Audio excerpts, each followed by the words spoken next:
জিততে হলে গড়তে হতো নতুন রেকর্ড। লঙ্কানদের বিপক্ষে এত রান যে তাড়া করার অভিজ্ঞতা নেই বাংলাদেশের। ওলটপালট হয়নি ইতিহাসের পাতা, জয় পাওয়া হয়নি টাইগারদের। দীর্ঘায়িত হলো লঙ্কায় সিরিজ জয়ের অপেক্ষা।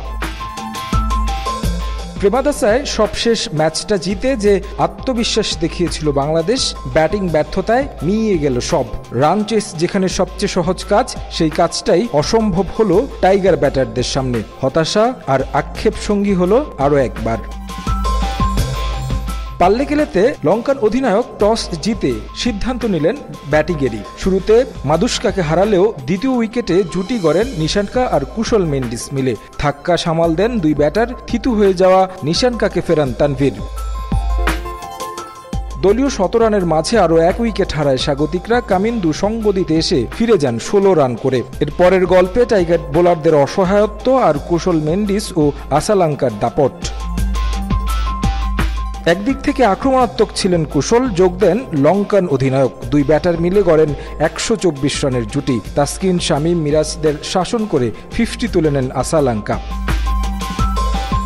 অন্য প্রান্ত থেকে শতক স্পর্শ করেন কুশল মেন্ডিস। ১২৪ রানে তাকে থামান শামীম পাটোয়ারি, আর অধিনায়ক করেন ৫৮ রান। ততক্ষণে রানটাও বোর্ডে বেশ চ্যালেঞ্জিং। ৭ উইকেটে ২৮৫ রান জমা করে স্বাগতিকরা। টাইমড আউট ম্যাচে লঙ্কানদের বিপক্ষে সর্বোচ্চ ২৮২ রান টপকে ছিল বাংলাদেশ। এদিন টপকাতে হতো সেই রেকর্ডও। তরুণ দুই ওপেনার যথারীতি শুরুটা করেছেন পজিটিভই, কিন্তু সময়ের সঙ্গে ছন্দপতন, উইকেট বিলিয়ে আসেন তানজিদ তামিম। আগের ম্যাচে পারভেজ ইমন খেলেছেন ৬২ রানের ইনিংস। এদিন তিনি খানিকটা থিতু হয়ে গিয়েছিলেন, আর এমন উইকেটে সেট হওয়া ব্যাটারের উপর থাকে দায়িত্বটা। কিন্তু সেই দায়িত্ব পালন করতে পারলেন কই। ৪৪ বলে ২৮ করে ফিরে গেছেন ইমন। শান্ত পারেননি এদিন, খোলা হয়নি রানের খাতা। মিরাজ আর তাওহিদ হৃদয়ের উপর ভরসা ছিল। এক প্রান্ত আগলে রাখছিলেন হৃদয়। মিরাজ কিছুটা মারমুখী খেলার চেষ্টা করেন। পরিস্থিতি অনুযায়ী না খেলে উইকেট বিলালেন অধিনায়কও। এরপর তাওহিদ হৃদয় খেলে গেছেন শামীমকে নিয়ে। 50-র দেখা পেয়েছেন তিনি, যদিও শামীম ফিরে গেছেন ১২ রানে। শেষ দিকে জাকেরের বৃথা চেষ্টা। ৩৫ বলে ২৭ রান করেন ডানহাতি ব্যাটার। ১৮৬তে অল আউট বাংলাদেশ। ৯৯ রানের হার নিশ্চিত হয় টাইগারদের। সঙ্গে সিরিজটা ঘরে রাখল লঙ্কানরা।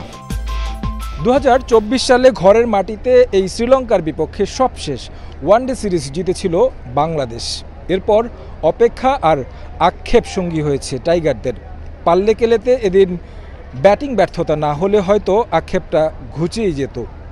আর মিরাজের নেতৃত্বে সেই আক্ষেপ কত দীর্ঘায়িত হয়, সেটাই এখন দেখার বিষয়। ক্যান্ডি থেকে তারেক হাসান শিমুল, সময় সংবাদ, শ্রীলঙ্কা।